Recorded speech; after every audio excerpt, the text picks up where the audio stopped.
할렐루야. 우리 서가대 찬양 대단히 감사합니다. 오늘 제가 일부 설교만 하고 안암 제1교회에 가서 설교와 당회, 공동의회죠. 인도하러 갑니다.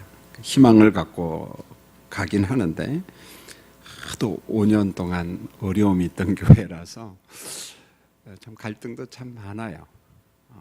그럼 기도해 주시고 2부, 3부는 우리 최윤식 목사님 설교하시고 4부는 또 김승래 강도사님이 이렇게 설교를 합니다. 개인적으로 부교역자들이 오전 예배 좀 자주 설교하면은 그들도 훈련되고 저도 좀 은혜도 받고 그러면 참 좋은데 2부, 3부 때 여러분 또 4부 때 많은 은혜 받으시기 바랍니다. 할렐루야. 이 말은 또 오라는 말이에요. 그래서 우리 동료 교역자들 말씀 잘 전할 수 있도록 기도해 주시기 바랍니다. 제가 주일마다 그 히브리서 6장, 10장을 설교하는 중인데 이렇게 잠시 쉬고 오늘은 요한계시록 설교를 하려고 합니다. 본문은 구원받은 성도들이 소유할 하나님의 나라, 이 새하늘과 새 땅의 환경이 어떤 환경인가 이걸 참 구체적으로 말씀하고 있습니다. 본문 1절을 보면은 또 내가 새하늘과 새 땅을 보니 이런 말이 나와요. 여러분 1절을 같이 한번 읽어보실까요? 시작. 또 내가 새하늘과 새 땅을 보니 처음 하늘과 처음 땅이 없어졌고 바다도 다시 있지 않더라. 사도 요한이 환상을 보는 거죠. 보면은요. 그래서 내가 새하늘과 새 땅을 보았다. 자, 매일 보았던 처음 하늘과 처음 땅이 없어졌어요. 그러니까 사도 요한이 봤던 그런 처음 봤던 거, 그걸 보통 이제 옛 하늘과 옛 땅 이렇게도 말을 하는데 그게 없어졌고 바다도 다시 있지 않더라 이렇게 말했어요. 여러분 지구에는 바다가 굉장히 많잖아요. 근데 바다가 없더라. 자, 사도 요한이 바라본 처음 하늘과 처음 땅은 그러면은 어떤 땅이냐면은 지금 우리가 살고 있는 이 하늘과 땅, 지금 우리가 보고 있는 하늘, 우리가 발을 딛고 살고 있는 이 땅입니다. 창조한 창세기 1장에서 말씀한 창조한 어떤 우주와 지구를 포함한 모든 피조물입니다. 우주, 그 다음에 지구 얼마나 광활합니까? 이 모든 것, 이걸 포함한 모든 피조물, 그것이죠. 그런데 5절을 잘 보시면은요, 새하늘과 새 땅을 두고 이렇게 말했어요. 만물을 새롭게 한 곳, 이렇게 말합니다. 그럼 참 중요합니다. 자, 새하늘과 새 땅은 어떤 곳이냐? 만물을 새롭게 한 곳. 여러분, 사도 요한이 본 새 것과 새로움은 어떻게 생긴 하늘과 땅인가? 성경이 말씀을 하고 있는데요. 하나로 뚝 떨어지게 말을 하면 참 좋겠는데, 그러나 요한계시록 해석 자체가 결코 만만치가 않거든요. 그래서 여러 가지 견해가 있지만은 보통 많은 신학자들, 건전한 신학자들이 두 가지 해석을 합니다. 이 새하늘과 새 땅이 어떤 곳인가, 어떤 환경인가. 그래서 제가 이 두 가지를 우리 교인들에게 친절하게 설명을 해드릴 테니까 어떤 게 맞고 어떤 게 틀리다 그 말이 아니고 해석이 관점이 있는데 그게 다 지지를 받아요. 그래서 제가 그것을 설명을 하려고 합니다. 자, 첫 번째 해석은 이 새 것과 새로움, 이걸 어떻게 볼 것인가. 자, 하나님이 창조한 창세기 1장에서 창조한 우주와 지구를 그대로 보존하고, 이게 중요합니다. 창세기 1장에 창조한 우주를 그대로 보존하고 지구도 그대로 보존하고, 그 대신에 죄악과 더러움으로 오염된 우주, 지구의 모든 피조물을 100% 완벽하게 새롭게 정화시킨 새하늘과 새 땅, 그렇게 보고 있어요. 자, 죄와 더러움이 조금도 없는 완전한 순결한 상태. 자, 이런 관점의 첫 번째 해석으로 새하늘과 새 땅입니다. 그러면은 대표적인 말씀이 어디 있습니까? 여러 군데 있어요. 자, 히브리서 1장 10절로 12절에 보면은 이런 말씀이 나옵니다. 태초에 창조된 땅이 옥과 같이 낡았다. 저기 스크린 한번 보고 읽어보겠습니다. 시작. 또 주여, 태초에 주께서 땅에 기초를 두셨으며 하늘도 주의 손으로 지으신 바라. 그것들은 멸망할 것이나 오직 주는 영존할 것이요 그것들은 다 옥과 같이 낡아지리니. 그 다음에 12절 한 번만 다시 읽죠. 시작. 의복처럼 갈아입을 것이요 그것들은 옷과 같이 변할 것이나 주는 여전하여 연대가 다함이 없으리라 하였으나. 여러분, 이 말씀을 잘 보면은 태초에 창조된 땅이 무엇처럼 낡아진다고요? 옷과 같이 낡아진다 이렇게 말했어요. 우리가 입는 옷이 때가 묻고 낡아지고 막 누더기 옷이 되면은 여러분 그 입을 수가 없잖아요. 그래서 그 누더기 옷을 갖다가 벗어 던지고 우리가 새 옷으로 갈아입잖아요. 새 창조, 새 하늘과 새 땅을 마치 그런 관점으로 히브리서 기자가 이야기를 합니다. 여러분, 인간의 창조 사건을 한번 잘 보세요. 아담의 범죄 이후부터 우리가 살고 있는 지금 하늘과 땅에 있는 인간의 어떤 문화, 피조물, 성경은 그렇게 말해요. 전적으로 다 부패했다. 자, 인간도 타락했지만은 모든 게 다 부패해요. 도무지 입을 수 없는 더러운 옷, 누더기 옷처럼 된 겁니다. 도무지 입을 수 없는 이 누더기 옷, 더러운 옷. 자, 이와 같이 낡은 거, 죄, 지옥의 저주, 사탄의 영향력을 불로 소멸한 전혀 다른 새하늘과 새 땅. 그러니까 첫 번째 해석은 이런 거예요. 창세기 1장에 창조된 것은 보존하시되 그게 이제 낡아졌어. 낡은 옷처럼 누더기가 되었어요. 그러니까 그 누더기 어떻게 해요? 완전히 소멸시키고 그리고 100% 아주 순결한, 깨끗한, 정결한 그러한 새하늘과 새 땅. 이게 바로 첫 번째 해석입니다. 자, 두 번째 해석은 창세기 1장에서 처음 창조한 우주와 지구, 모든 피조물을 심판하는데 성경에 그렇게 나와요. 불로 녹여 없애버리고 이렇게 말합니다. 불로 녹여 없애버리고 전혀 다른 형태로 새롭게 창조한 새하늘과 새 땅, 그렇게 보는 거예요. 요한계시록 20장 11절에 보면은 땅과 하늘이 그 앞에서 피하여 간데 없더라. 어딜 갖고 없어. 베드로후서 3장 10절과 12절 보면은 주님이 재림하시는 그날에 하늘이 큰 소리로 떠나가고 물질이 뜨거운 불에 풀어지고 땅과 그 중에 있는 모든 일이 일어난다. 여러분, 여기 보면은 물질이 뜨거운 불에 풀어지고 이렇게 말했어요. 자, 우리가 보고 있는 어떤 형상들 있잖아요. 뭐 지구든 별들이든 그것들이 뜨거운 불에 풀어지고 이거 해체되고 없어져 버리고 그런 말입니다. 여러분, 물질이 뜨거운 불에 풀어지고라고 하는 말은 창세기 1장에서 창조한 어떤 우주, 그 다음에 지구, 많은 피조물의 형체들이 완전하게 없어진다는 거죠. 완전히 없어져, 해체되고 없어져 버리는 거예요. 지금 우리가 보고 있는 이런 게 없어져 버리는 거예요. 그리고는 하나님께서 새로운 우주와 지구 피조물을 새롭게 창조한다는 해석, 견해입니다. 자, 잘 보십시오. 학자들이 해석한 두 가지 내용 모두 다 사실은 어디에 있어요? 성경에 다 있어요. 여기 김 목사 할 일은 두 가지 해석을 친절하게 전달하는 게 제 역할이라고 봅니다. 물론 제 마음속에 어떤 견해를 지지한다 그런 건 있을 수 있겠지요. 보면은 여러분도 그렇게 할 수 있습니다. 재정리합니다. 자, 지금 보이는 천체가 불에 완전히 녹아 없어지고, 제가 두 번째 견해라고 이야기했어요.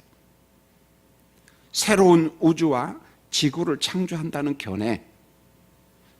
그리고 첫 번째 제가 이야기하면서 이 개혁파 신학자들이, 많은 신학자들이 강조합니다. 창세기 1장의 창조는 그대로 보존하시되 옛 하늘과 옛 땅은 원죄와 사탄이 가지고 온 사망과 저주, 하나님과의 단절과 파괴, 우상 숭배, 어떤 질병과 고통으로 가득 차 있고 도덕적인 죄악, 막 피조물들이 탄식하는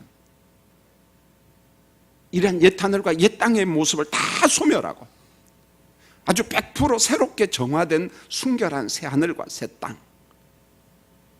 바로 그게 새 하늘과 새 땅이다, 이런 말이에요. 첫 번째는 보존하고, 하나는 다 완전히 없애버리고 제거해버리고 불로 다 해체시켜버리고. 이런 두 가지 해석은 어떤 건 틀리고 어떤 건 맞고의 문제가 아니라는 거예요. 관점의 차이라는 거죠. 해석의 차이라는 거예요. 둘 다 100% 강조한 게 뭐냐면은 새하늘과 새 땅을 강조하는데 그 새하늘과 새 땅은 완전히 순결한, 100% 순결한, 오염과 더러움은 조금 없는 그 새하늘과 새 땅, 그 하나님의 나라를 인정하고 있습니다. 그래서 옛 하늘과 옛 땅의 모습이 다 사라진 아주 정결한 새하늘과 새 땅, 우리가 붙잡을 이겁니다. 자, 신학자들이 무슨 말을 했든지 간에 새하늘과 새 땅 하면은 옛 하늘과 옛 땅에 있었던 죄악된 거, 오염된 거, 더러운 건 완전히 어떻게 되고요? 다 사라지고 다 소멸되고. 여러분 1절을 한번 다시 봅니다. 처음 하늘과 처음 땅이 없어졌어요. 지금 우리가 보고 있는 이런 게 없어졌다. 바다도 다시 있지 않더라, 이렇게 말했어요. 바다도 다시 있지 않더라. 여러분 새하늘과 새 땅에는 뭐가 없냐면 바다가 없어. 바다가. 유대인들의 의식과 성경에서 바다는요 긍정의 바다가 아닙니다. 우리가 뭐 만경창파, 멋진 바다, 지평선을 봐라, 그런 낭만적인 바다가 아니에요. 성경은요 부정과 사탄이 통치하는 바다로 상징되고 있는데, 이게 유대 문학의 특징이에요. 유대 문학뿐만 아니라 그 당시에 있었던 어떤 우가린 문학, 보통 우리가 오리엔탈 문학 뭐 이렇게도 이야기합니다. 보면. 그러면 대표적인 말씀이 어떤 때는 비유적으로도 이야기하고 뭐 여러 가지 방법으로 이야기하는데, 이사야 57장 20절을 보면 더러운 것을 솟구쳐내는 요동하는 바다와 같다, 이렇게 말해요. 물론 여기에서 이사야 선지자가 예언한 요동하는 바다와 같다라는 말은 악인에 대한 상징적인 말입니다. 요동하는 어떤 이 바다를 악인으로 의미하고 있어요. 그런데 이사야 선지자가 악인을 표현할 때도 요동하는 바다와 같다라고 하는 말은 유대인 문학에서 바다는 긍정의 바다가 아니라는 거예요. 안식이 없는 바다, 풍랑이 일고 막 태풍이 일어서 막 뒤없는 그러한 바다. 그래서 바다를 갖다가 더러운 것을 솟구쳐내는 요동하는 바다, 이런 표현합니다. 악인에 대한 상징적인 의미지만은 바다가 그렇다는 거예요. 시편 문학에서 보면 바다는요 이렇게 말했습니다. 리워 야단이 사는 것. 다르게 해석하면 악어라고 해석해도 되고 용이라고 해석해도 됩니다. 이게 단순히 어떤 시편 문학에서만 있는 것이 아니라 그 당시 어떤 페니키아 사람들도, 조금 전에 제가 이야기한 어떤 우가린 문학, 그 다음에 유대인 문학, 시편 문학에서도 바다는 긍정의 바다가 아니라는 거죠. 그러니까 뭐가 사냐? 리워 야단이 산다, 악어가 산다, 용이 산다. 그러면 성경에서 용은 어떤 개념이냐면 사탄을 상징하거든요. 보면은요. 그러니까 바다 하면은 마치 더러운 사탄이 사는 곳, 하나님을 배반한 사탄이 사는 곳. 요한계시록 13장 1절을 보면은 바다에서 한 짐승이 나오는데 뿔이 10이요 머리가 7이라.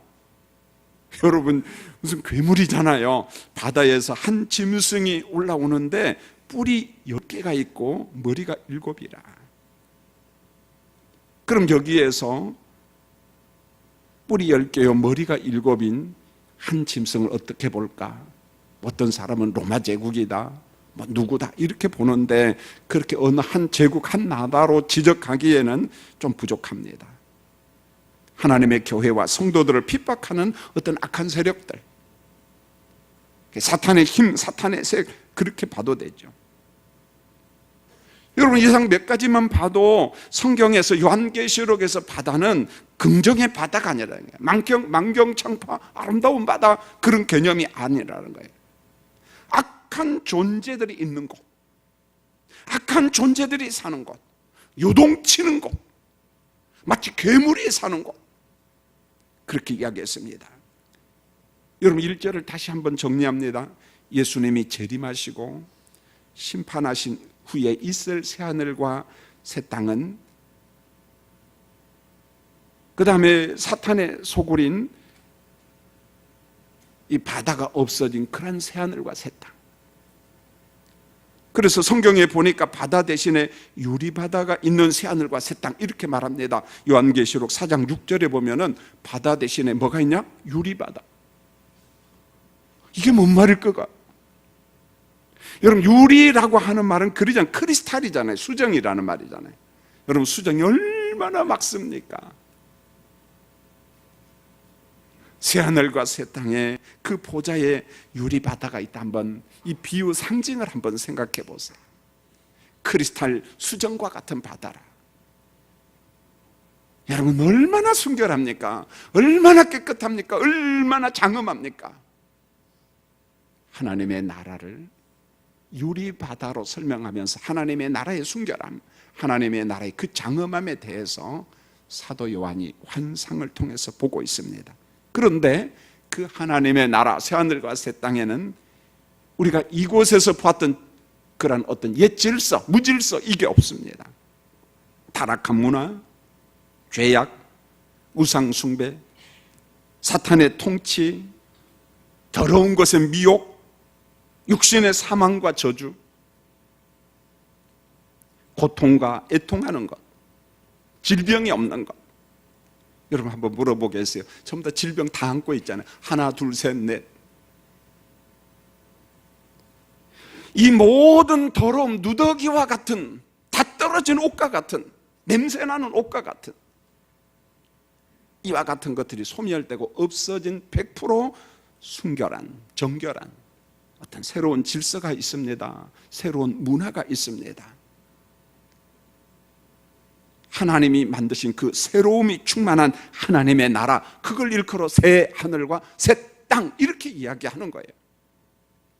지금 우리가 보고 있는 옛 하늘과 옛 땅의 그 무질서함, 그 더러움, 그 죄악된 이런 것들이 전부 다 소멸되고 없어진 새 하늘과 새 땅. 오늘 사도 요한이 그 말씀을 하고 있습니다. 그래서 3절에 보면 하나님이 함께하는 하나님의 장막에는 하나님의 백성들이 함께 있다 이렇게 말해요. 새하늘과 새 땅에는 아무도 살지 아니한 어떤 공허한 곳, 그저 깨끗함만 있는 곳, 그게 아니라 그 하나님의 장막에는, 하나님의 나라에는 하나님의 백성들이 하나님과 더불어 산다, 함께 산다 이렇게 말했어요. 7절을 보시면은 새하늘과 새 땅에 들어간 성도들의 특징이 있는데 이렇게 말했습니다. 이기는 자는 이것들을 상속으로 받으리라. 나는 그의 하나님이 되고 그는 내 아들이 되리라. 이기는 자는 이것들을 받는다 이렇게 말했어요. 여러분 오늘 문자 속에는 이것들이 뭔가 구체적인 설명이 없지만은 요한계시록을 보면은 이것들에 대한 말씀이 너무너무 많습니다. 이것들을 상속으로 받으리라. 나는 그의 하나님이 되고 그는 내 아들이 되리라. 내 백성이 되리라. 그러면은 이것들에 대한 축복 목록이 어디 나오냐? 대표적인 말씀이 요한계시록 2장과 3장을 보면 소아시아 7교회가 쫙 나와요. 에베소 교회, 서머나, 버가모, 두아디라, 사데, 빌라델비아, 라오디게아 교회가 교회 7교회 목록이 나옵니다. 여러분 7교회의 그림을 한번 보세요. 지상에 있는 교회, 우리가 살고 있는 이 세상, 거짓 사도가 있어요. 이단도 있습니다. 사탄의 무리가 있어요. 사탄의 회가 있습니다. 사탄의 종들이 있다는 거예요. 성도들이 옥에 던지는 극한 환란이 있습니다. 대표적인 곳이 어디입니까? 북한 아니에요? 예멘과 같은 데도 그러고요. 나이지리아 같은 곳에도요, 예수 믿는 숫자가 많지만은 무슬림권에서는 예수 믿는다는 이유로 폭탄 테러를 당하고 예배당에서 예배 드리다가 다 죽임을 당하기도 하고요. 발람처럼 성도들을 미혹하는 거짓 예언자들이 있고요. 우리 교인들 옆에 와서 발람이 사람을 유혹하듯이 유혹하는 거짓 이단도 있습니다. 이세벨과 같은 악한 음녀 같은 이단도 있다는 거죠. 자, 계시록에는 이처럼 이단의 미혹, 환난, 음란한 문화, 우리를 유혹하는 게 너무너무 많은데 끝까지 하나님이 주신 믿음을 지킨 이긴 자들, 승리자들, 그들이 받을 축복이 뭐냐는 거예요. 7절에서 이기는 자는 이것들을 상속으로 받으리라 그랬는데 어떤 자냐는 거예요. 이긴 자가 바로 교회에서, 지상에서 여러 가지 유혹과 여러 가지 핍박 속에서도 끝까지 믿음을 지킨 승리자들, 이긴 자들, 그들이 받을 축복의 목록이 계시록 2장 7절에 보니까 이기는 그에게는 내가 하나님의 낙원에 있는 생명나무의 열매를 주어 먹게 하리라 이렇게 말합니다. 누가요? 이기는 그에게. 하나님의 낙원, 그랬어요. 낙원 하니까 천당이 있고 지옥이 있고 중간에 낙원이 있다. 천만의 말씀, 그런 말 아니에요. 낙원에 있는 생명나무는 하나님의 나라에 있는 생명나무거든요. 보면은 그냥 낙원도 하나님의 나라 그렇게 보면 되는 거예요. 그 낙원에 있는 영생하는 생명나무 열매를 내가 너희에게 주리라. 여러분, 이것을 보면 하나님의 나라에서도 먹을까요? 안 먹을까요? 먹습니다. 먹는 재미가 있지요? 네, 먹습니다. 하나님의 나라니까 먹지도 않고 그저 그럼 무슨 재미겠습니까? 그럼 하나님의 나라에는 다이어트 걱정할 필요가 있을까요? 없을까요? 다이어트 걱정하면 하나님의 나라일까요? 아닐까요? 아니야. 다이어트 걱정하시는 분들 걱정하지 마세요. 할렐루야. 예.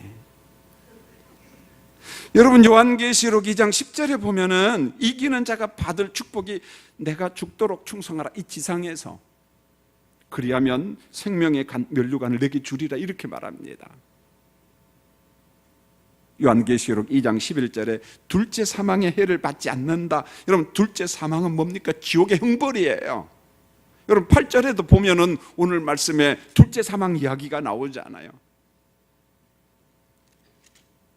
계시록 3장 5절에 보면 이기는 자는 이와 같이 흰 옷을 입을 것이요 내가 그 이름을 생명책에 결코 지우지 아니하리고, 계시록 3장 21절에 이기는 자는 하나님의 보좌에 함께 앉는다. 놀랍잖아요. 하나님의 보좌에 함께 앉는다는 거예요. 하나님의 축복 선언이겠지요. 야, 너 지상에서 참 수고했다. 이 말씀을 준비하면서 저 혼자 그런 생각을 했어요. 석한 중앙교회에서 목회하면서 저보다 먼저 하나님의 부름받은 성도들을 쭉 한번 생각해서 누구도 생각나고 누구도 생각이 나고, 사도 요한은 믿음으로 승리한 성도들, 이긴 자들이 누리는 은총을 말씀하시면서 아주 쉽게 이야기합니다. 여러분, 4절을 같이 한번 읽어보실까요? 4절 시작.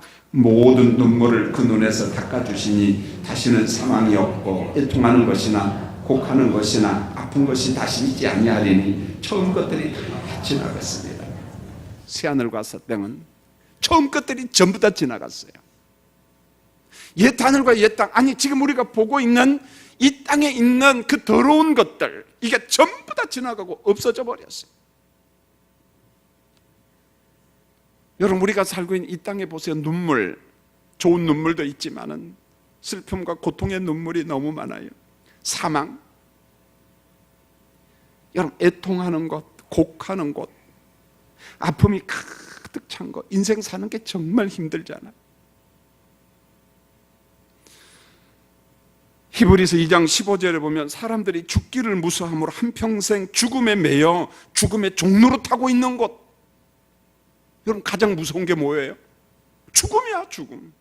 죽음 안 무서워. 그러다가도 죽음이 우리 문 앞에 딱 왔을 때 그 살고 싶은 그 마음. 그래서 성경은 이렇게 말합니다. 한평생 죽음에 매여 죽음의 종로로 타고 있어요. 죽음에 매여 살아요. 우리가 죽음의 종로로 타고 있습니다. 죽음의 공포 속에서 살고 있다는 거예요. 여러분, 이 땅은 사람만 통곡하는 것이 아니에요. 하나님 보시기에 심히 아름답게 창조한 피조물들도 탄식하고 썩어짐에 막 종로로 타고 있습니다. 피조물도 탄식해요. 인간 피조물 외에 모든 피조물도 막 탄식한다는 거예요. 로마서 8장 20절로 21절에 피조물도 허무한데 굴복하고 썩어짐의 종로로 탄다 이런 말이었어요. 피조물도 허무함의 종로로 타, 굴복하고. 로마서 8장 19절 피조물이 고대하는 소망은 하나님의 아들이신 예수님의 재림이다 이렇게 말합니다. 피조물도 주님의 재림을 기다리고 있어요. 아멘, 주 예수의 오시옵소서. 이게 단순히 인간만이 고대하는 것이 아니라 모든 피조물도. 인간이 타락하자 새와 물고기도 병들고요, 짐승들도 타락하고요, 식물과 나무들도 탄식하고요, 모든 피조물이 외칩니다. 예수님 속히 오시옵소서. 우리의 탄식을 멈추게 해주세요.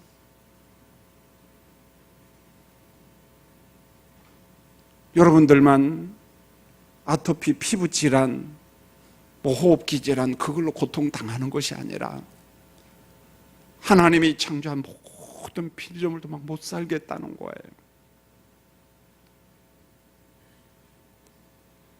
그래서 피조물도 주님의 재림을 고대하고 있고, 이게 무슨 말입니까? 결론은 하나요. 예수님이 오셔야만이, 새하늘과 새 땅에서만이 탄식이 멈추고 비로소 새 노래가 있다는 겁니다. 주님이 오셔야만이, 새하늘과 새 땅에서만이 인간의 탄식과 인간의 아픔과 그게 다 멈춘다는 거예요. 여러분, 인간의 타락과 더러움이 어느 정도인가? 우리가 사는 세상 나라를 한번 잘 보세요. 동성애, 소아성애, 기계성애, 시체성애, 남녀가 성전환 수술을 하고요, 하나님의 축복인 남성과 여성이라는 행복의 질서를 파괴하고,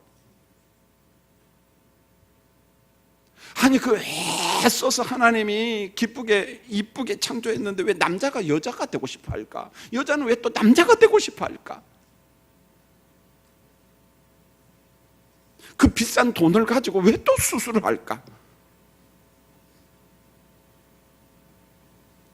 로마서 1장 21절에 인간의 생각이 허망해지고 마음이 미련해지고 캄캄해졌습니다. 칠흑처럼 어두워졌어요. 로마서 1장 24절을 보면은 인간들이 자기 정욕대로 살아요. 로마서 1장 26절입니다. 인간의 순리를 버리고 영리 반대로 살고 자기 욕심대로 막 더럽게 삽니다.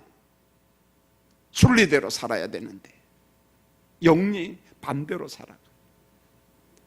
인간들의 역겨운 행동을 요즘이 어떠합니까? 전 세계적으로 인권과 사랑이라고 하는 이름으로 포장해갖고 이런 악한 무리들이 유엔을 점령했어요. 유럽연합을 점령했어요. 국가의 법을 점령했어요. 대한민국의 법을 점령해보려고. 대단하잖아요, 그들 보면. 어제도 인천에서 퀴어 축제 했다는 걸 아마 핸드폰 막 들어와서 봤을 겁니다. 목회자들과 인척 주민들이 우리 동네에서 우리 도시에는 못한다, 그래서 그 현장을 점령해버리고,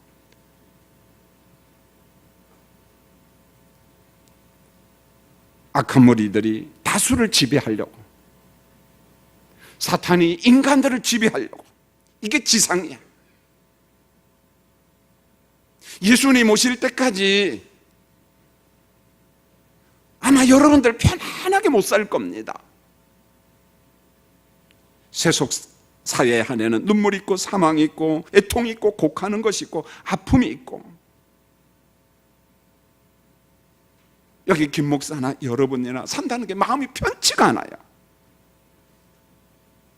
사람들의 인권과 윤리를 신장해야 할 인권위원회, 그 말만 들으면 막 노이로제가 생겨요. 막 속이 불편합니다.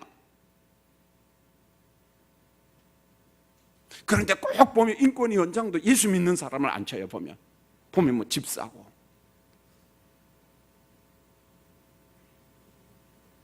그런 것 같아요. 교회 다닌다고 해가지고 참 복음, 참 진리를 믿는 건 또 아닌 것 같아요. 보면은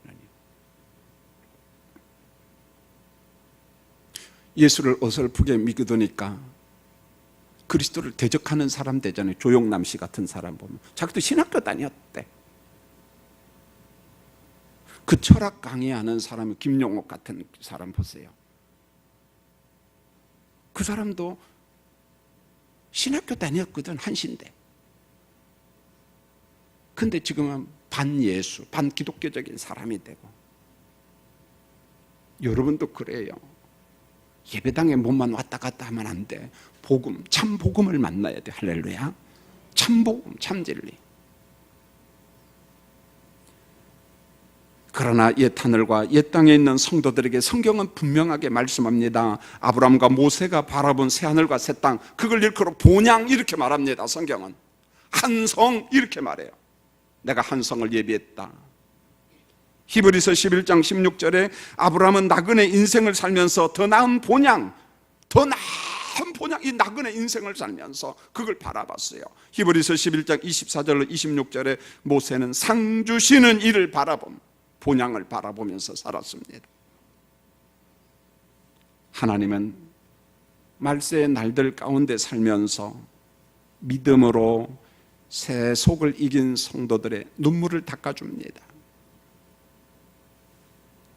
땅에서 재난과 질병으로 고통당했던 성도들을 강건하게 하십니다.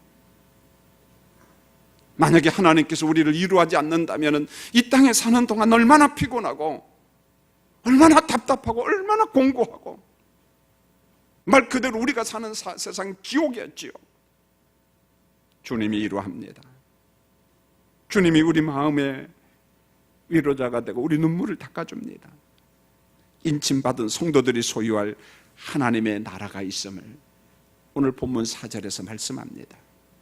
이제 말씀을 맺으면서 확인합니다. 성도님들, 여러분 한번 마음속 깊은 곳에서 고백하시기 바랍니다. 영생을 주시는 예수님의 십자가 복음, 부활의 복음, 그 구원의 복음을 여러분 믿습니까? 그 구원의 복음이 없다면 우리 산다는 게 너무너무 재미가 없어요. 지옥과 같은 인생이에요. 또 하나 묻습니다. 아브라함과 모세가 들어간 영원한 본향, 천국이 우리에게 임할 실상 하나님의 나라임을 믿습니까? 누가 들어가요? 내가 들어가는 거예요. 내가 들어가는 게 믿는 자가 소유할 하나님의 나라입니다. 우리는 이미 완성된 하나님의 나라, 그 실상 실체를 바라보면서 믿음으로 보면서 그 나라를 향하여 걸어가는 성도들입니다. 성도님들, 새하늘과 새 땅은 누구의 것이냐? 예수 믿는 여러분과 저의 것입니다. 할렐루야.